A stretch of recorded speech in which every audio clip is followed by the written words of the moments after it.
मेहरबान कदरदान, जरा दिल थाम के बैठिए कि आ रहे हैं ऑन एयर मेहमान।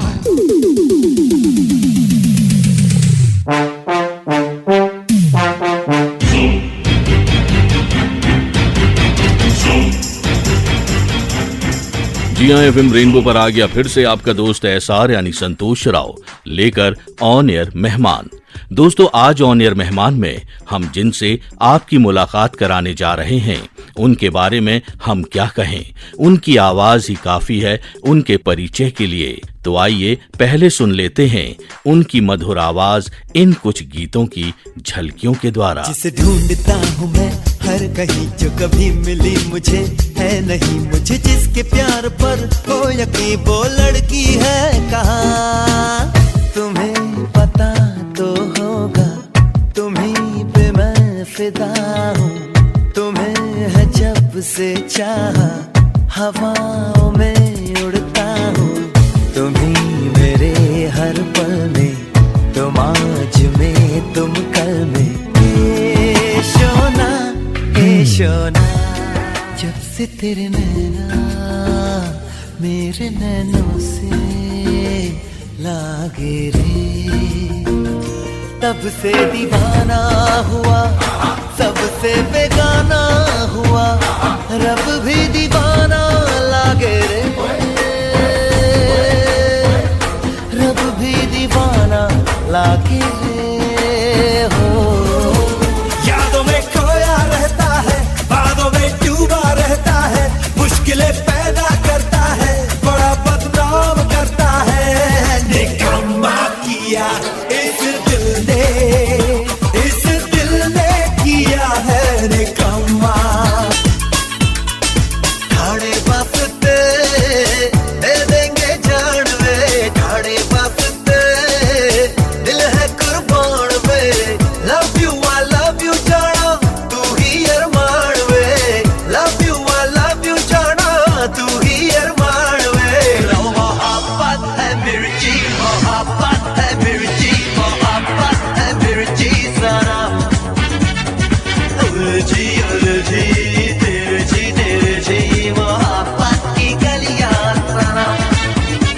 मोहब्बत है मिर्ची, मोहब्बत है मिर्ची, मोहब्बत है मिर्ची सारा।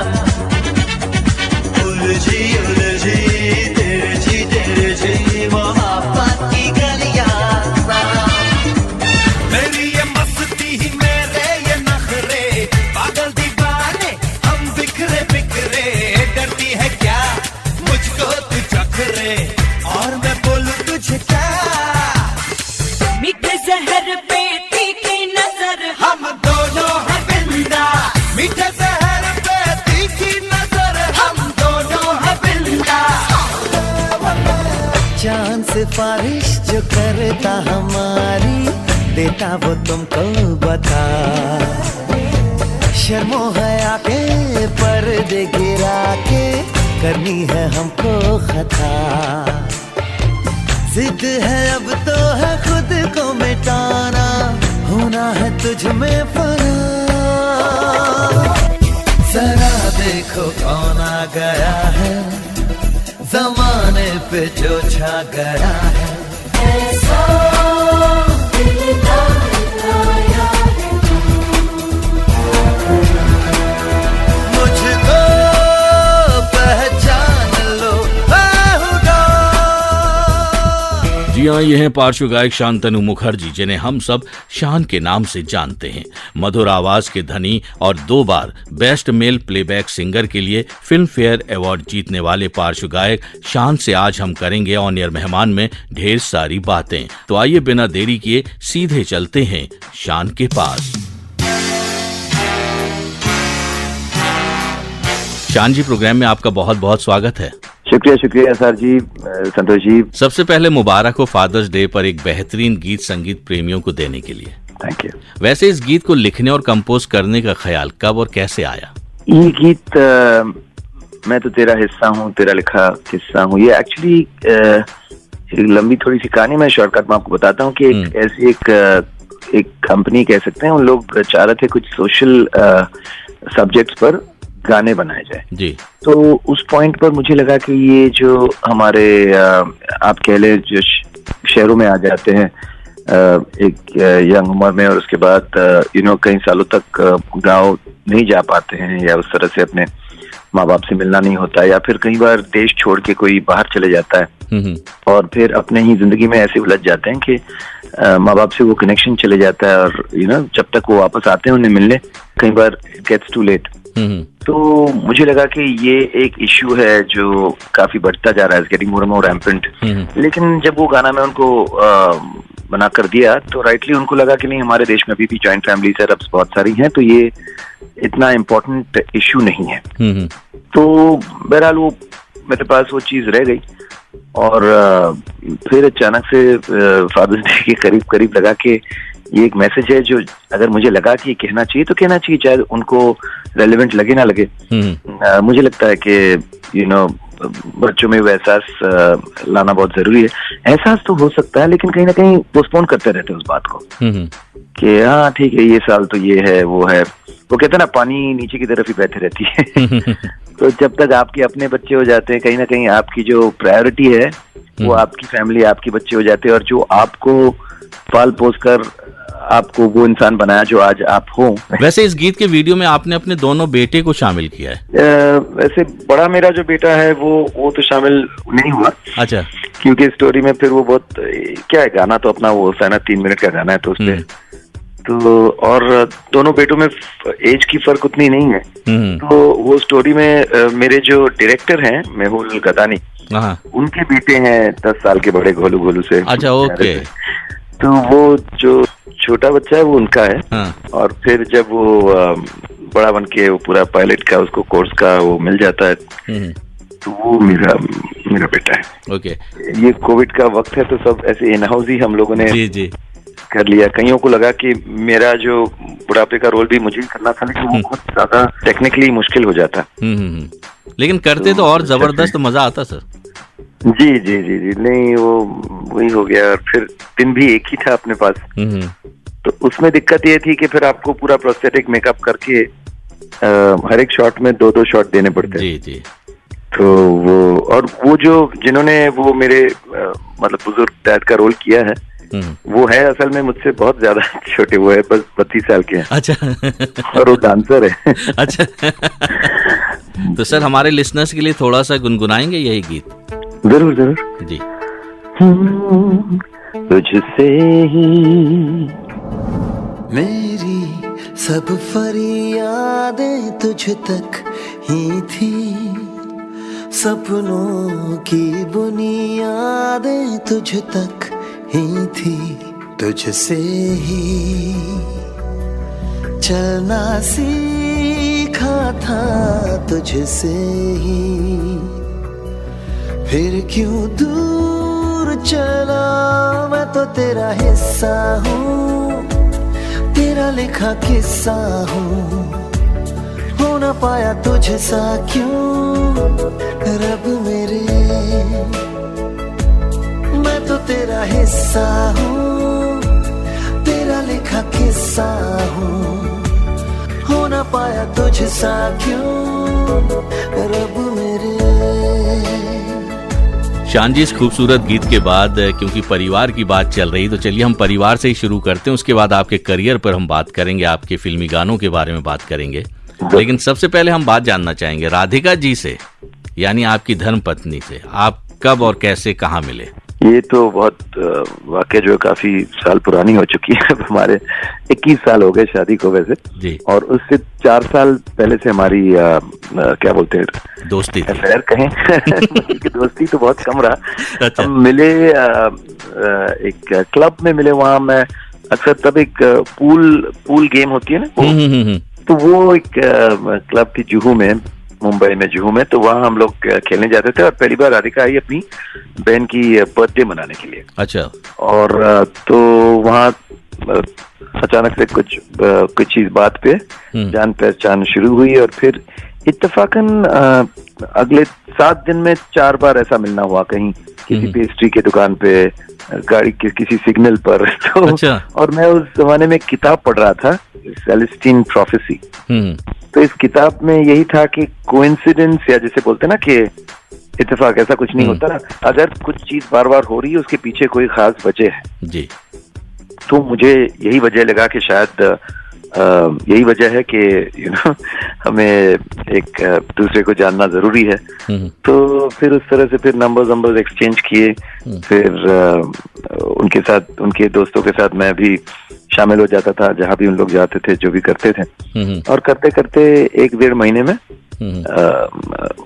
आई लव यू हो गया। अच्छा, शादी के लिए पहले प्रपोज किसने किया था, आपने या राधिका जी ने? एक्चुअली मैंने एक अजीब सी एक पैक्ट बनाई थी जब we started seeing each other, कि अगर 4 साल हम एक दूसरे को झेल सकते हैं, 4 साल बाद भी अगर हम साथ हैं तो फिर मैं शादी कर लूंगा तुमसे। अच्छा। और फिर 4 साल जैसे हुए, मुझे याद है 4 साल हुए 18 सितंबर को। 18 सितंबर को हमारे वो 4 साल हुए, तो 21 सितंबर को हम कोर्ट में जाकर शादी कर ली। अच्छा, ओके। तो मैंने कहा कि वो जो डायलॉग याद आ रहा है सलमान खान की, वो कि एक बार मैंने कमिटमेंट कर ली तो फिर मैं अपने आप की भी नहीं सुनता। क्या बात है। और ये तो मैंने अपने आप की सुनी थी कमिटमेंट, तो वही है, तब से लेकर आज तक वही चल रहा है। अच्छा, राधिका जी को पता था कि आप सिंगर हैं जब पहली मुलाकात हुई थी? सिंगर हूँ, लेकिन मतलब ऐसा कुछ तब तक ना फिल्मों के गाने आए थे ना कुछ, तो थोड़ी बहुत तो वो पॉप गाने आए थे एक आध, तो हाँ, लेकिन कमर्शियल्स में यहाँ वहाँ गाता था। उनको पता था कि हमारे में 6 साल का फर्क है, उम्र का फर्क है। तो मैं तभी ऑलरेडी 24 का था, वो थी 18 साल की। और हाँ, बट यही करके मतलब यही था कि सिंगिंग के सिवा इनकी कोई कमाई नहीं है, ये वो जानती थी। और वो थी बड़े घर की बेटी थी, डैड की बड़ी बिजनेस थी, बंगलों में रहते थे, मैं एक कमरे में रहता था।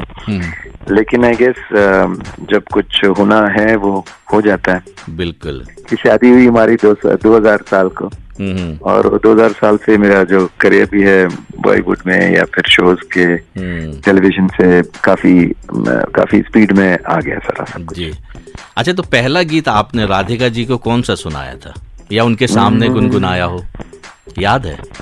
तो याद नहीं होगा ऐसा भाई, लेकिन हमारा एक गीत हुआ करता था जो एक कपल सॉन्ग था कि तुमसे मिलके ऐसा लगा, तुमसे मिलके अरमान हुए पूरे दिल की, ऐ मेरी जान। ये फिल्म परिंदा का ये गाना। जी जी। तेरी मेरी मेरी तेरी एक जान है, तो काफी हिट गाना है, सब जानती। अच्छा, आपका एक गीत काफी पॉपुलर हुआ है, मुन्ना भाई MBBS का, सुबह हो गई मामू। लोगों ने ये गीत कई बार गाया है, जो लोग देर से उठते हैं उनके लिए वो हमेशा गाते हैं सुबह हो गई मामू। कभी राधिका जी ने आपके लिए ये गीत गाया, गुनगुनाया? नहीं, इस गीत की कहानी कुछ और है। ये गीत जब तक आया था तो मेरा एक प्यारा सा छोटा एक पहला जो बेटा है सोहम, तभी ये 2-3 साल का था, और हम लोग काफी तभी शोज करते थे और वो हमारे साथ साथ ही आता था। तो उसका ये एक आप कह सकते हैं एक आइटम था कि मैं जब चंदा मामा फिर वो तब तक स्टेज पर आके बोलता था सुबह हो गई मामू। अच्छा, तो अगर गलती से तब तक वो स्टेज पर नहीं पहुंचा या फिर मैंने वो लाइन खुद कह दिया, वो नहीं कह दिया, तो बेचारा बहुत फूट के रोता था। डैडी ने मेरा लाइन ले लिया। मतलब पूरे शो में तो मेरा एक ही लाइन होता है, वो भी अगर डैड ले लेते हैं तो फिर मेरे लिए क्या रह जाता है। चंदा मामा सो गए, सूरज चाचू जागे, देखो पकड़ो यारो, घड़ी के कांटे भागे, एक कहानी खत्म तो दूजी शुरू हो गई मामू। सुबह हो गई मामू, मामू मामू, सुबह हो गई मामू, मामू रे मामू। चंदा मामा सो गए, सूरज चाचू जागे, देखो पकड़ो यारो, घड़ी के कांटे भागे। चंदा मामा सो गए, सूरज चाचू जागे, देखो पकड़ो यारो, घड़ी के कांटे भागे, एक कहानी खत्म तो दूजी शुरू हो गई मामू, सुबह हो गई मामू, मामू मामू, सुबह हो गई मामू, मामू रे मामू। वैसे एक राज की बात बताऊं मैं, 1999 में मैंने जब पहला प्रोग्राम किया था तो मुसु मुसु गाना आपका बहुत चल रहा था उस वक्त। तो बहुत पुरानी बात होगी सर, तो ये मुसु मुसु को तो 1 साल हो गया। और वो गीत पहला गीत था जो मैंने अपने प्रोग्राम में शामिल किया था। अच्छा, मुझे आज भी याद है वो गीत, मुझे बहुत प्यारा लगता है, तो थोड़ा सा गुनगुनाएंगे हमारे श्रोताओं के लिए? जरूर जरूर। मेरा ये पहला फिल्मी गाना यही था कि मुसु मुसु हासी देव न लाला, मुसु मुसु ही। कब से मैं मुस्कुराते हुए गाने गा रहा हूँ शायद। ये वास्तव में आपकी मुस्कुराहट बहुत ही कमाल की है शान जी। नहीं, थैंक यू सर। मुसु मुसु हासी देव मलाई लाई, मुसु मुसु हासी देव, जरा मुस्कुरा दे, मुस्कुरा दे, जरा मुस्कुरा दे, ऐ खुशी गम बांट ले तू अपने, हमसे तू ले हंसी, हो गए हम अब तेरे, तू हो गई अपनी ही। मुसु मुसु हासी देव मलाई लाई, मुसु मुसु हासी देव, जरा मुस्कुरा दे, मुस्कुरा दे, जरा मुस्कुरा दे, ऐ खुशी। जवा दिल की राहों में जैसे खिलती है कली, तेरे होठों पे बसी ऐसी हल्की सी हंसी। जवा दिल की राहों में जैसे खिलती है कली, तेरे होठों पे बसी ऐसी हल्की सी हंसी। फिर क्यों छुप रही हो दिल की बातें, तो बताओ, गुमसुम सी ना रहो तुम, अब जाना मुस्कुराओ। हाँ, मुसु मुसु हासी देव मलाई लाई, मुसु मुसु हासी देव, जरा मुस्कुरा दे, मुस्कुरा दे, जरा मुस्कुरा दे, ऐ खुशी। आप सुन रहे हैं FM रेनबो आरजे संतोष राव के साथ। Akashvani FM rainbow. जी आप सुन रहे हैं आकाशवाणी का FM रेनबो, मेरे साथ यानी SR यानी संतोष राव के साथ, और प्रोग्राम चल रहा है ऑन एयर मेहमान, जिसमें आज हमारे साथ हैं एक ऐसी मधुर आवाज के धनी जिनकी आवाज सीधे दिल पर दस्तक देती है। जी हाँ, हम बात कर रहे हैं पार्श्व गायक शान की। शान जी, प्रोग्राम में एक बार फिर से आपका बहुत बहुत स्वागत है। शुक्रिया, थैंक यू सो मच। अच्छा शान जी, शांतनु मुखर्जी शान कैसे बना? ये भी बहुत मेरे कंट्रोल में नहीं था। ये कई लोगों को लगता है कि शायद कोई न्यूमरोलॉजी का चक्कर है या मैंने अपने आप को नाम दे दिया। एक्चुअली क्या था कि मैं और सागरिका मेरी बहन, हम लोग जब एल्बम करते थे, एक ही एल्बम किए थे साथ में, नौजवान, तो उसमें बिडू जिनका म्यूजिक था और जिन्होंने पूरा ये एल्बम बनाया था, उनको लग रहा था कि ये जो नाम है कुछ कटौती होनी चाहिए। एल्बम का नाम नौजवान, सिंगर शांतनु मुखर्जी, सागरिका मुखर्जी, कुछ यार, चलो मुखर्जी भी निकाल दिया और शांतनु, बोल रही कुछ बात नहीं बन रही है, तो बोले ठीक है, तो फिर शान एंड सागरिका कर दो। तो और इस बार बोला कि इस बार मैं कोई बात नहीं सुनूंगा, ये डन है। अच्छा, तो मुझे बिना बोले हमारी जो म्यूजिक कंपनी थी बोले हाँ सर ये अच्छा लग रहा है, कर देते हैं। फिर बाद में मुझे बताया गया कि तुम्हारी नाम में कटौती हुई है, शांतनु से तुम अब शान हो गए हो जी। तो मैं बोला ठीक है, कोई बात नहीं।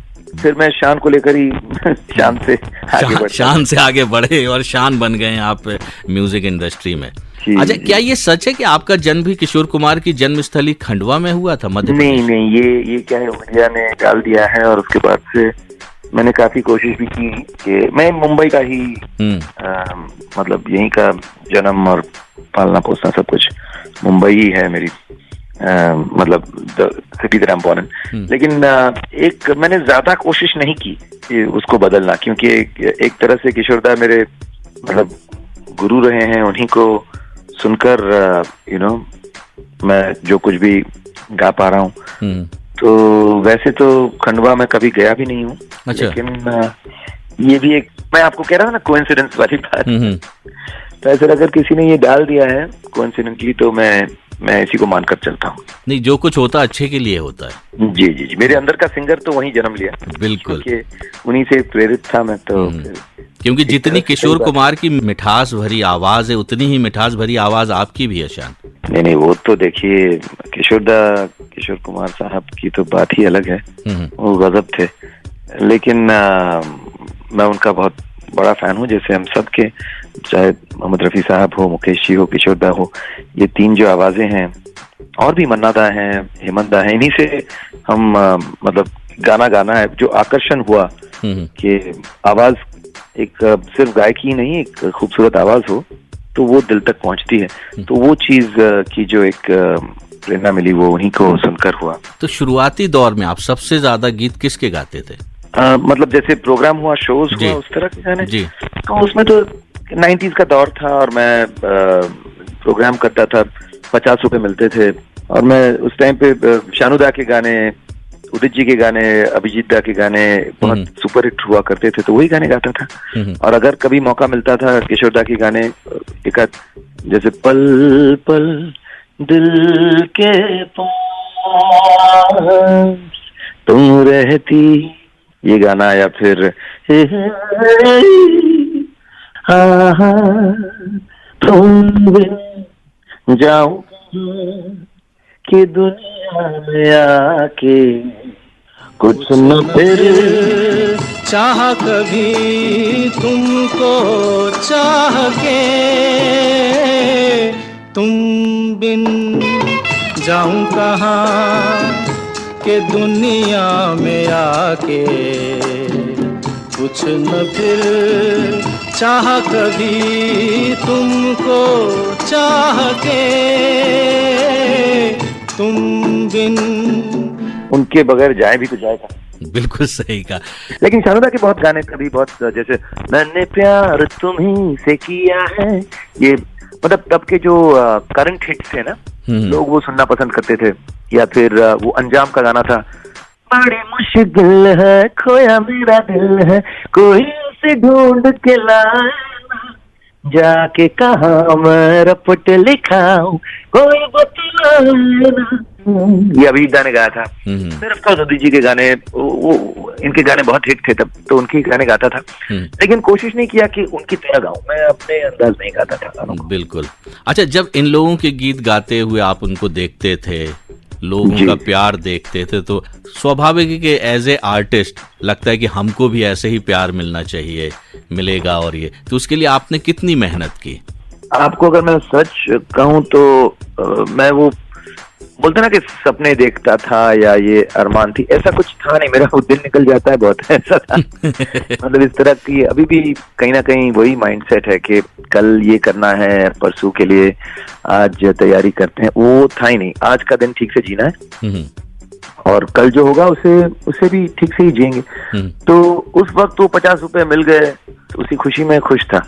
मतलब सोचा ही नहीं था कि मतलब एक दिन मैं भी एक मशहूर सिंगर बनूंगा, वो कभी ख्याल मन में आया ही नहीं था। जो मिलता गया, काम मिलता गया, करता गया, कोई मतलब ऐसा कोई प्लान नहीं था। अच्छा, जब 2007 में चांद सिफारिश के लिए या 2008 में जब से तेरे नैना के लिए फिल्म फेयर अवार्ड दिया गया, जी जी, तब उस वक्त दिल में पहला विचार क्या आया? मतलब मैं बहुत ज्यादा, स्पेशली जो पहला फिल्म फेयर मिला, तो एक्चुअली जब ये फिल्म आई थी तो मैं टूर पे था, मैं यूएस में था। अच्छा। और टूर के बीच में गाना आया था और काफी लंबा वो टूर चला, 1.5 महीने का, जैसे होता है वो ना, वो अलग अलग शहरों में आप जाते रहते हैं। तो वहीं लोगों ने कहा कि ये गाना पॉपुलर होता जा रहा है, चलो चलो ये सीख कर गा देते हैं। तो वहीं गाने को सुनकर, सीख कर, लिख कर गा दिया। जब तक मैं वापस आया तो जमाने में क्या, आजकल कैसा एक गाना हिट होता है तो काफी इसकी एक लंबी एक खुमारी चलती रहती है, या फिर हिट भी उस तरह से होते नहीं है। लेकिन उस टाइम पे हिट रेडियो पर, टेलीविजन पर गाने बज रहे हैं, हो रहा है, और मेरे ही बहुत सारे गाने तब तक चल ही रहे थे। तो मुझे इतना मतलब अंदाजा नहीं था कि ये गाना इतना बड़ा हिट हुआ है। क्योंकि तब तक फिल्म भी जो थी वो पते से कर गई थी, तो मैं देख भी नहीं पाया उसको। ओके। लेकिन जब फिल्म फेयर अवार्ड मिला और सबको एक बहुमत के साथ उस साल के सारे अवार्ड, ना सिर्फ फिल्म फेयर पर जी, आईफा, जीमा, अप्सरा, कुछ अवार्ड सब बंद हो गए हैं, लेकिन स्क्रीन अवार्ड वो सारे मिल गए।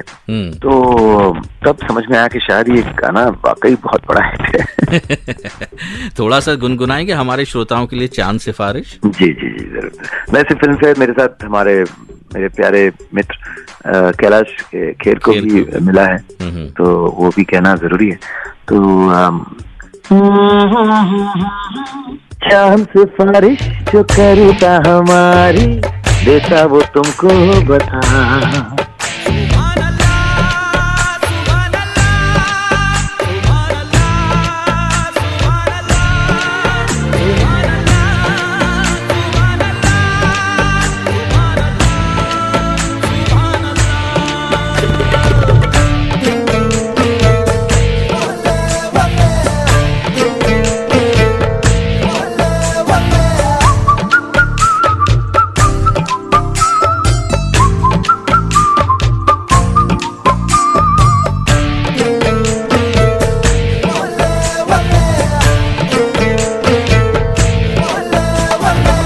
चांद सिफारिश जो करता हमारी, देता वो तुमको बता। शर्मो हया के पर्दे गिरा के, करनी है हमको खता। जिद है अब तो है खुद को मिटाना, होना है तुझ में फना। चांद सिफारिश जो करता हमारी, देता वो तुमको बता। शर्मो हया के पर्दे गिरा के, करनी है हमको खता। आप सुन रहे हैं FM रेनबो आरजे संतोष राव के साथ। Akashvani FM rainbow. जी आप सुन रहे हैं आकाशवाणी का FM रेनबो, मेरे साथ यानी SR यानी संतोष राव के साथ, और प्रोग्राम चल रहा है ऑन एयर मेहमान, जिसमें आज हमारे साथ हैं एक ऐसी मधुर आवाज के धनी जिनकी आवाज सीधे दिल पर दस्तक देती है। जी हाँ, हम बात कर रहे हैं पार्श्व गायक शान की।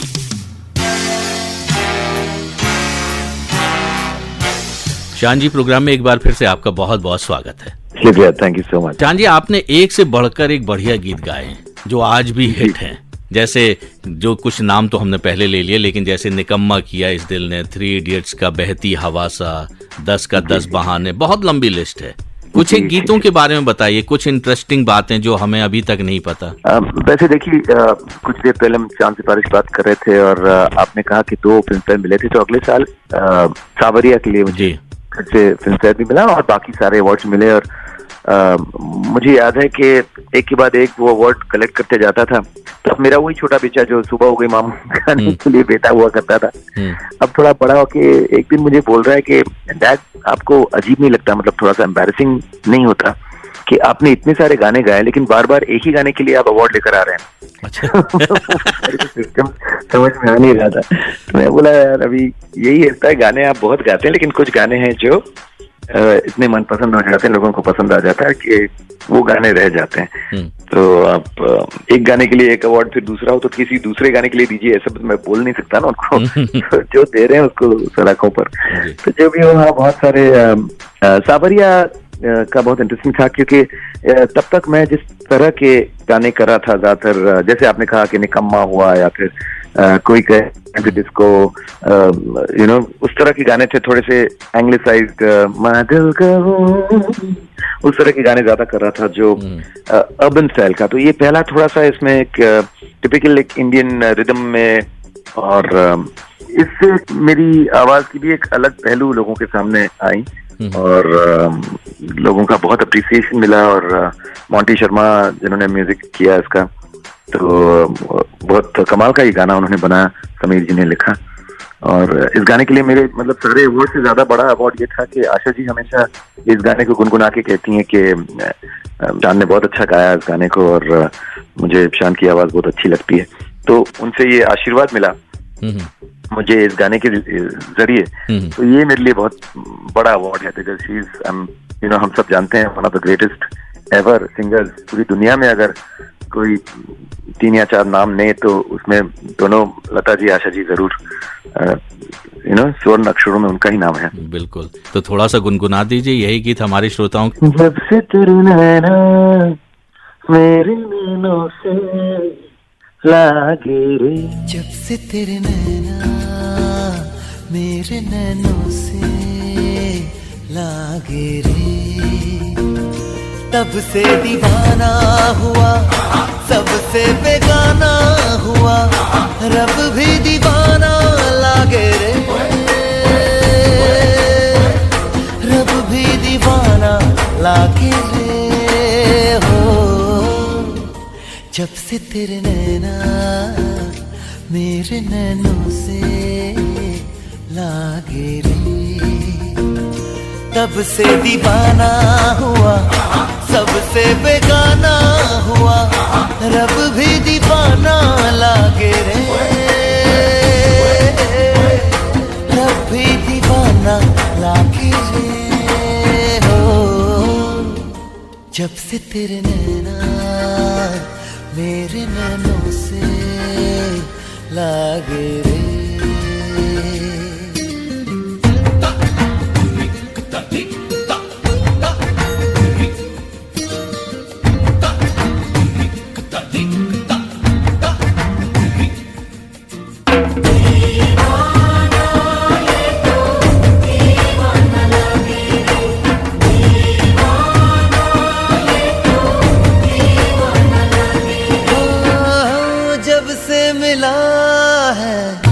तेरा इशारा तब से जगी है बेचैनिया हो, जब से मिला है तेरा इशारा तब से जगी है बेचैनिया, जब से हुई सरगोशियाँ तब से बढ़ी है मदहोशियाँ, जब से जुड़े यारा तेरे मेरे मन के धागे रे, तब से दीवाना हुआ, सबसे बेगाना हुआ, रब भी दीवाना लागे रे, रब भी दीवाना लागे रे। शान जी, प्रोग्राम में एक बार फिर से आपका बहुत बहुत स्वागत है। शुक्रिया, थैंक यू सो मच। अच्छा शान जी, आपकी आवाज के सब दीवाने हैं, क्या कभी कोई ऐसा दीवाना या दीवानी मिली जिससे पीछा छुड़वाना बहुत मुश्किल हो गया आपको? मैं असल में आपको एक बात बताना चाहता हूँ कि ये जो फैंस, मतलब फैंस तक तो ठीक है, लेकिन ये जो सुपर फैंस हो जाते हैं या कुछ लोग इस तरह से ऑब्सेस्ड हो जाते हैं ना, तो उस चीज को मैं शुरू से ही कभी बढ़ावा नहीं दिया या नहीं देना पसंद करता हूँ, क्योंकि वो जैसे कि आगे जाके बात मुश्किल हो जाती है, और किसी का अगर मतलब वो दिल रखने के लिए आप कुछ करते हो तो फिर वो there is no end to it, वो चलता ही रहेगा, कहीं ना कहीं जाकर वो आपसे अपसेट होना ही है उनको। तो उससे अच्छा है कि मैं उनको समझा देता हूँ कि ये एक पॉइंट तक ठीक है, उसके ऊपर करोगे तो ये ये अजीब बात हो जाती है, तो उस तरह से फिर मैं इग्नोर कर देता हूँ, क्योंकि वो एक ऑब्सेसिव बिहेवियर जो है ना, वो सही बिहेवियर नहीं है। लोग आपकी आवाज को पसंद करते हैं, जैसे मैं भी कितनों का फैन हूँ मैं, मतलब क्रिकेट में कितने सारे ऐसे क्रिकेटर्स हैं, या फिर हमारे ही मतलब अच्छे कंपोजर्स, राइटर्स, उनके काम का फैन हूँ।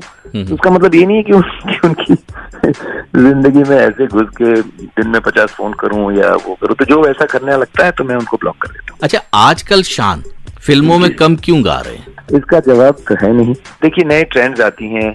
एक वक्त था जब मैं नया आया था, उस टाइम पे शानुदा उदय जी का एक कमाल का दौर चल रहा था, तो फिर अचानक से के मैं, कुणाल, एक नई पीढ़ी के सिंगर्स आए, और कहीं ना कहीं वो दौर जो है वो उनका कहीं ना कहीं कम हो गया, और हम लोगों के गाने ज्यादा आने लगे। तो उसी तरह से होता है। मुझे तो इस बात की खुशी है कि लगभग 15 साल अच्छा खासा मतलब काफी गाने गा लिया, और उसके बाद ये 2016 से जब ये नॉन फिल्म गानों का भी एक प्रचार एक प्रचार तो नहीं लेकिन एक ट्रेंड आप कह सकते हैं शुरू हुआ, तो फिर मैं भी सोचा कि चलो मैं भी कहीं ना कहीं इंडी पॉप से ही शुरू किया था अपने गानों से, चाहे तन्हा दिल हो, चाहे लवोलॉजी हो, चाहे नौजवान हो। तो फिर मैं अपने गाने बनाना शुरू कर दिया 2017 से, और तब से अभी अचानक से मैं आज कैलकुलेट कर रहा था तो 23 गाने, जिनमें से 19 ओरिजिनल गाने मैंने अपने बना के अपने चैनल पर मैंने उनको रिलीज करना शुरू कर दिया, और ये करता रहूंगा। और बाकी फिल्म के गाने वैसे भी मुझे लग रहा है कि पिछले 3-4 सालों में ना थोड़ा सा फिल्म के गाने, जैसे मैंने अभी बागी 3 का इतनी बड़ी फिल्म बनी, एक तो रिक्रिएशन था, चलो 10 बहाने उसे छोड़ देते हैं, लेकिन एक बहुत प्यारा गाना उसमें आया था भाइयों पर या दोस्ती पर, यारी पर। तो और इतनी बड़ी फिल्म में, और वो गाना फिल्म में भी 2 बार आया, लेकिन फिर भी उस तरह से उसकी पॉपुलैरिटी नहीं बनी। तो आजकल लग रहा है कि फिल्मों के गाने लोग उस तरह से नहीं सुन रहे हैं जैसे हमारे वक्त में सुना करते थे। 4 लाइन में आपको गाकर सुनाता हूँ, प्यारा गाना है लेकिन टेस्ट कुछ अलग हो चुका है शायद। 4 कदम लोगों ने बहुत पसंद किया, आज उनसे मिलना है मुझे, मैं प्रेम की दीवानी हूँ, वो भी काफी सुपरहिट गाना रहा। तो ये भी गाना था कि लंबा सफर है, हमको क्या डर है, हंसते हंसते कट जाएगा। लंबा सफर है, हमको क्या डर है, हंसते हंसते कट जाएगा। पैरों में तेरे कांटा चुभे तो दर्द ये बातें बट जाएगा। तू जो कहे तो तेरे लिए मैं हार जाऊं 1000 जहां, तेरे जैसा यार कहाँ, तुझ में बसी है मेरी जान। भाई है मेरा तू मगर मैंने तुझे रब माना, तेरे जैसा यार कहाँ, तुझ में बसी है मेरी जान। भाई है मेरा तू मगर मैंने तुझे रब माना। काफी मीठा गाना है मेरे हिसाब से, लिरिक्स भी बहुत प्यारे हैं, और लेकिन ट्रेंड्स कुछ ऐसे हो चुके हैं कि लोग उतना ध्यान नहीं दे रहे इन गानों पर, और जो ज्यादा जैसे नए सिंगर्स के गाने आते हैं जैसे आज। अच्छा। और एक बहुत खूबसूरत गाना आया हाल ही में, एक फिल्म आई थी यारा। तो ऑब्वियसली ये फिल्मों को अभी वो थिएट्रिकल रिलीजेस नहीं मिल रही हैं, उसलिए शायद वो भी कारण हो सकता है कि गाने, लेकिन ये गाना यूट्यूब पे भी बहुत अच्छा लोगों ने रिस्पॉन्स दिया। एक सूफी रोमांटिक टाइप का गाना था ये, थोड़ा सा आपको मैं गाकर सुना ही देता हूँ। तो आप ही बताइए कि आज के गाने हैं ये, आपको लगता है कि इसमें लिरिकली या म्यूजिकली कुछ कमियां हैं? तो देखिए बहुत प्यारा गाना है। बहार हर दफा तारुफ बैठ कर न करूं तुझसे, जैसे पहली जगह हर दफा।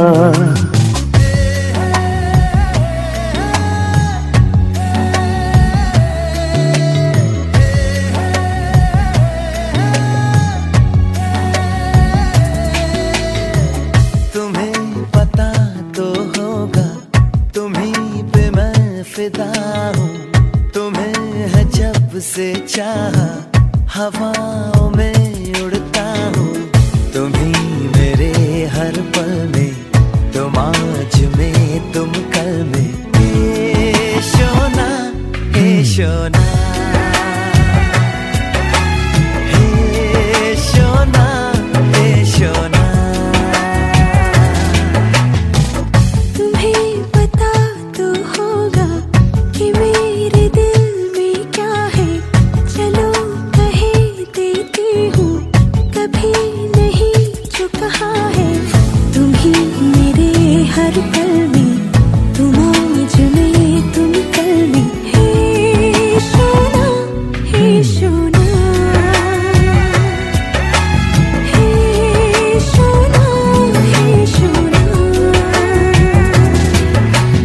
शान जी, आपका ऐसा कौन सा वो गीत है जिसे शान से जितनी बार चाहो गवा लो? नहीं, ऐसा कोई मतलब सारे गाने तो सारे काफी गीत। अच्छे हैं। अगर कोई प्यार से पूछे तो मैं तो हुई ही गाने वाला, तो तैयार बैठे हुए।